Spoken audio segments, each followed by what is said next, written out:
안녕하세요. 저는 일산에 사는 60대 중후반의 남자입니다. 이 이야기를 어디다 말하기 쪽팔려서 아직 아무에게도 말하지 못했는데요. 여기에라도 익명의 힘을 빌려서 한번 적어보려고 합니다. 저는 첫사랑이자 마지막 사랑이었던 여자와 이혼을 하고 현재 두 딸을 홀로 키우고 있는 중입니다. 딸들을 볼 때면 그날의 기억이 다시금 떠올라 가끔 화가 날 때도 있지만 그렇다고 이 아이들이 무슨 죄가 있나 싶어서 미안하기도 합니다. 제게 어떤 일이 일어났었는지 지금부터 들려드릴게요. 저는 아내와 부부금슬도 좋고 모두가 부러워할 만큼 행복한 나날들만 보내고 있었어요. 저와 아내는 대학교 같은 과 동기였는데요. 처음엔 아는 척할 만큼 친한 사이도 아니었고 그냥 지나가다 인사만 하고 굉장히 어색한 사이였어요. 그러다 대학교 졸업을 앞두고 친구들과의 마지막 모임을 가질 때였어요. 그녀는 누가 봐도 부러워할 만한 외모를 가지고 있었어요. 자랑 같긴 하지만 저도 못생긴 편이 아니어서 꽤나 인기가 있는 편이었죠. 그런 저희를 친구들이 장난으로 엮기 시작하더라고요. 진영아, 너는 도대체 왜 연애를 안 하는 거야? 솔직히 너 좋다고 따라다니는 여자도 많잖아. 이해를 할 수가 없네. 나였으면 그중 한 명이랑 잘해봤겠다. 그니까 내 말이 그 말이야. 우리는 따라다니는 여자가 없어서 연애를 못하는데 쟤는 진짜 복에 겨운 놈이라니까. 진짜 재수없어. 근데 유은이도 이번에 헤어지지 않았나? 진영아, 너 유은이는 어때? 별로야? 유은이도 인기 많잖아.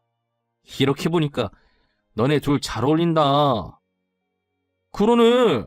둘이 진짜 잘 어울려. 유은아, 진영이 어때? 진영이 저놈 진짜 괜찮은 놈이야. 내가 장담할 수 있다니까?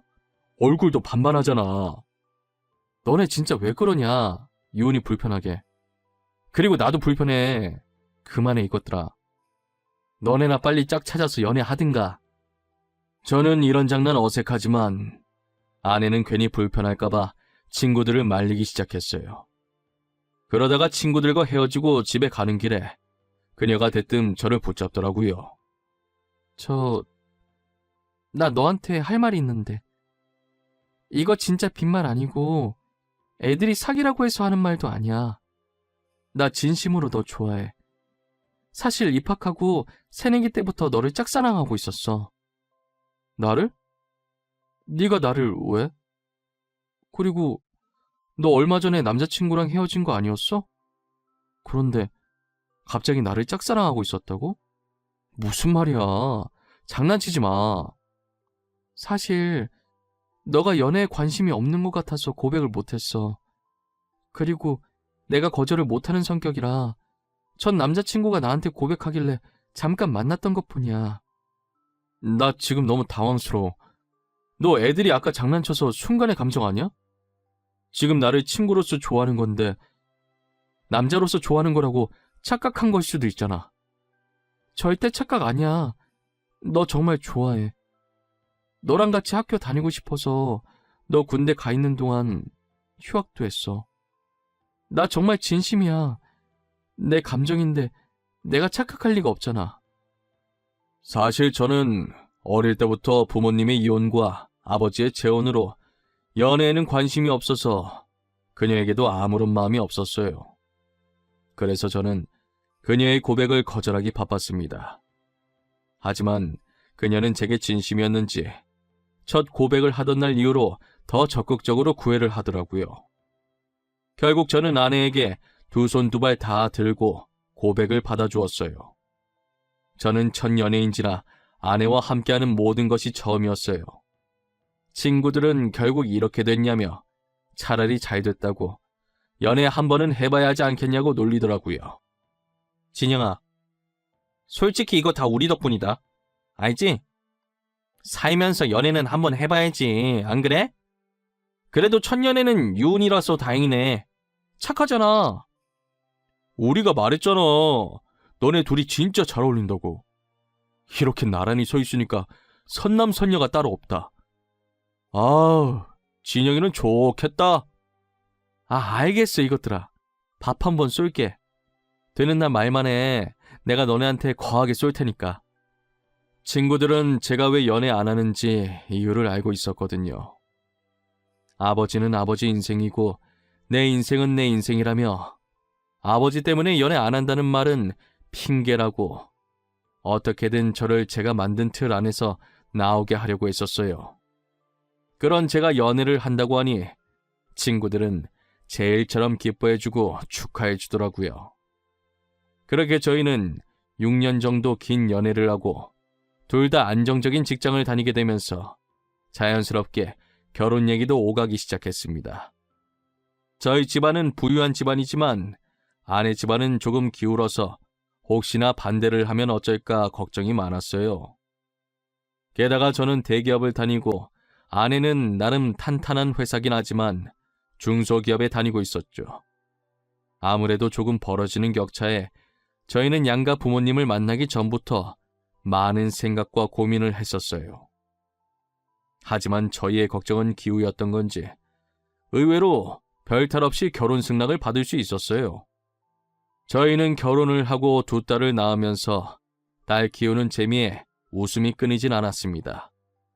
그리고 아내가 복직하고 제가 육아나 집안일을 도와주고 있어서 저희는 단 한 번도 싸운 적이 없었어요. 딸들이 말도 잘 듣고 어찌나 애교가 많던지 눈에 넣어도 안 아플 정도였어요. 저는 벌써부터 얘네가 커서 결혼한다고 하면 어쩌냐고 난리도 아니었죠. 그럴 때마다 아내는 옆에서 주책이라고 다 크려면 아직 한참 멀었다고 하면서 웃었어요. 저희 딸들이 태어난 후 1, 2년까지는 아내와 판박이었어요. 하지만 크면 클수록 딸들의 얼굴에 아내의 얼굴이 사라지더라고요. 그렇다고 해서 제 얼굴을 닮은 것도 아니었어요. 그러면 안 되는 걸 알지만 그때부터 상당히 좋지 않은 느낌이 드는 거예요. 저는 저와 닮은 구석이 전혀 없는 딸을 보면서 아내를 의심하기 시작했어요. 혹시나 하는 마음에 아내가 잘 때 아내의 휴대폰을 들고 거실로 나왔습니다. 아내의 폰에 잠금이 걸려 있었는데 다행히 제 생일이라서 쉽게 풀 수 있었어요. 저는 곧바로 카톡방부터 들어가서 남자들과 나눈 대화가 없는지 찾아보기 시작했어요. 그런데 연락하는 남자라고 해봤자 저와 사촌 오빠 이렇게 둘뿐이더라고요. 다른 건 지극히 평범한 업무 연락밖에 없었어요. 저는 괜히 의심을 한 건가 하는 생각이 들면서 아내에게 미안했어요. 그로부터 얼마 뒤 아내가 야근을 한다길래 밤에 여자 혼자 돌아다니면 위험하니까 제가 아내를 데리러 아내 회사에 찾아간 적이 있었어요. 아내 부소를 찾다가 회사 직원이랑 마주쳤는데 아내가 이미 퇴근하고 없다는 거예요. 혹시 죄송하지만 마케팅부 김유 대리님 자리가 어딘지 아시나요? 김유 대리님이요? 마케팅부라면 아까 퇴근 시간에 다 같이 퇴근하셨는데요. 그런데 무슨 일 때문에 그러세요? 지금 이 시간이면 야근하는 사람 말곤 다 퇴근하셨어요. 아, 김유은 대리 남편인데요. 오늘 야근한다고 하길래 데리러 왔거든요. 제가 잘못 알았나 봐요. 일하시는데 방해했네요. 죄송합니다. 아내가 퇴근했다는 얘기를 들은 저는 도대체 왜 거짓말을 한 건가 싶었어요. 그렇다면 지금 아내는 어디에 갔을까 생각하게 되었죠. 결국 저는 다시 아내의 외도를 의심하기 시작했습니다. 다음 날에도 아내는 프로젝트 때문에 야근을 한다고 하더라고요. 저는 이날 아내의 뒤를 몰래 쫓아가 보기로 마음먹었어요. 저희 회사가 아내 회사보다 일찍 마치기 때문에 퇴근하자마자 아내 회사로 갔습니다. 아내 회사 주차장에서 몰래 아내가 나오기만 해 지켜보고 있는데 아내가 어떤 남자와 같이 회사에 나오더니 나란히 한 차에 올라타더라고요. 남자의 얼굴을 자세히 보는데 아내의 사촌오빠였어요. 저는 아내에게 사촌오빠와 같은 회사에서 일한다는 얘기를 들은 적이 있었어요. 하지만 사촌오빠의 약속이 있다고 제게 사실대로 말하면 됐을 일을 왜 굳이 거짓말까지 치면서 만나는 건가 싶었어요. 저는 아내가 타고 있는 차 뒤를 바짝 붙어서 쫓아가기 시작했어요. 혹시라도 놓칠세라 잔뜩 긴장한 상태로 운전해서 그런지 손에 땀이 다 나더라고요. 그들이 도착한 곳은 호텔이었어요. 둘은 익숙한 듯 자연스럽게 체크인하고 들어가더라고요. 저는 들어가는 모습과 체크인하는 모습을 몰래 동영상으로 찍어놓았어요. 혹시나 해서 찍어두긴 했지만 도대체 사촌오빠와 단 둘이서 호텔에 들어갈 일이 뭐가 있나 싶었죠. 일단 외간 남자는 보이지 않는 것 같아서 혼자 집으로 돌아왔습니다. 아내는 늦은 밤이 되어서야 집에 들어왔어요. 분명 아내는 제게 먼저 자고 있으라고 문자를 보냈었는데 제가 안 자고 거실에 앉아 있으니 문 열고 들어오는 순간 까무라치게 놀라더라고요. 뭐야 당신, 왜 이렇게 놀라는 거야? 귀신이라도 본 사람 마냥. 뭐 죄 지은 거라도 있나 봐? 죄는 무슨, 아무것도 아니야. 근데 당신 왜 안 자고 있었어? 내가 먼저 자라고 문자 보내놨잖아. 내일 출근 안 해? 일찍 일어나야 하는 거 아니야? 그러는 당신은 왜 이제 와? 나한테는 야근한다고 하더니 사촌 오빠랑 약속 있었던 거 왜 말 안 했어? 당신이 그걸 어떻게 알았어? 내가 사촌 오빠랑 약속 있었던 거 어떻게 알았냐고. 혹시 내 뒷조사하고 다녔어? 왜 이렇게 흥분을 해? 그냥 오늘 나도 늦게 맞춰서 같이 가려고 데리러 갔는데 직원이 당신 사촌 오빠랑 같이 퇴근했다고 하길래 말한 거야. 아, 그랬어? 연락하고 오지 그랬어. 오늘 일이 생각보다 빨리 끝나더라고. 그래서 사촌 오빠랑 같이 저녁 먹고 들어왔어. 이야기 좀 나누다 보니까 늦어버렸네. 아내는 당황해하더니 나름 자기 딴의 변명을 늘어놓더라고요. 저는 끝까지 거짓말을 하길래 뭔가 있다고 생각하고 증거를 모아야겠다는 생각이 들었어요. 그날도 어김없이 아내가 자는 틈을 타 아내의 휴대폰을 몰래 봤어요. 그런데 아내의 카톡에 있던 사촌 오빠와의 대화는 평범하더라고요. 일상적인 상사 뒷담과 나중에 점심시간에 뭐 먹을 건지 이런 내용밖에 없더라고요. 혹시나 해서 전화 기록을 봤는데 카톡보다는 주로 전화를 자주 하는 것 같았어요. 저는 카톡은 포기하고 둘이 직접적으로 만나는 증거들을 모아야겠다고 생각했어요. 아내가 야근이 있다고 하는 날이면 저는 퇴근을 하고 바로 아내의 회사로 달려갔어요. 아내는 퇴근 시간에 맞춰서 사촌 오빠와 함께 회사를 나오더라고요.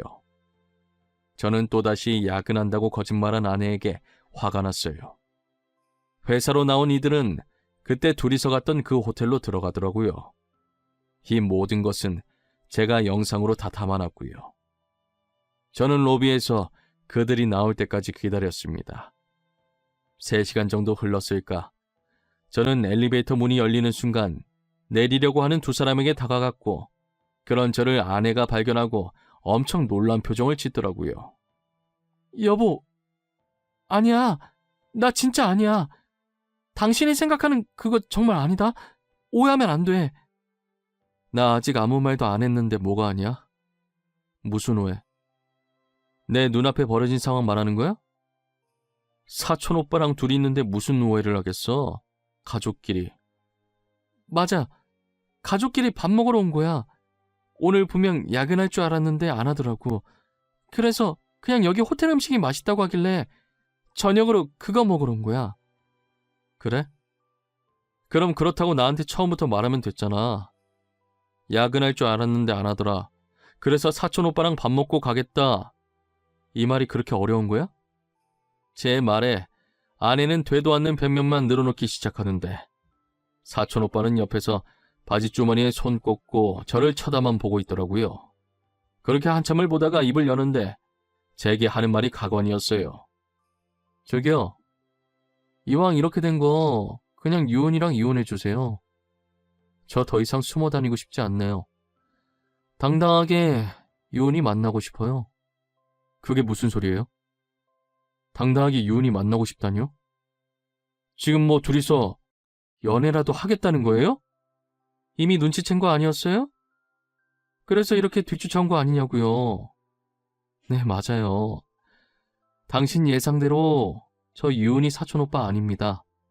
그니까 이제 유은이 놓아주시라고요. 오빠, 지금 뭐라고 하는 거야? 아니야, 여보, 절대 아니야. 사촌 오빠 맞아. 나 믿어줘, 어? 다음부터 솔직하게 말할게. 제발, 한 번만 봐줘. 잠시만. 사촌 오빠가 아니라고? 그게 무슨 말이에요? 그럼, 둘이서 바람을 폈다 이 말이에요? 당신이 설명해봐. 지금 내가 한 말이 맞는 거냐고!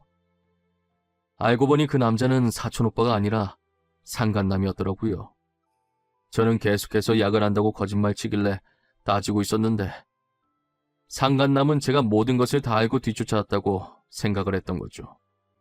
그래서 사실은 사촌 오빠가 아니라 상간남이라고 밝힌 것이고요.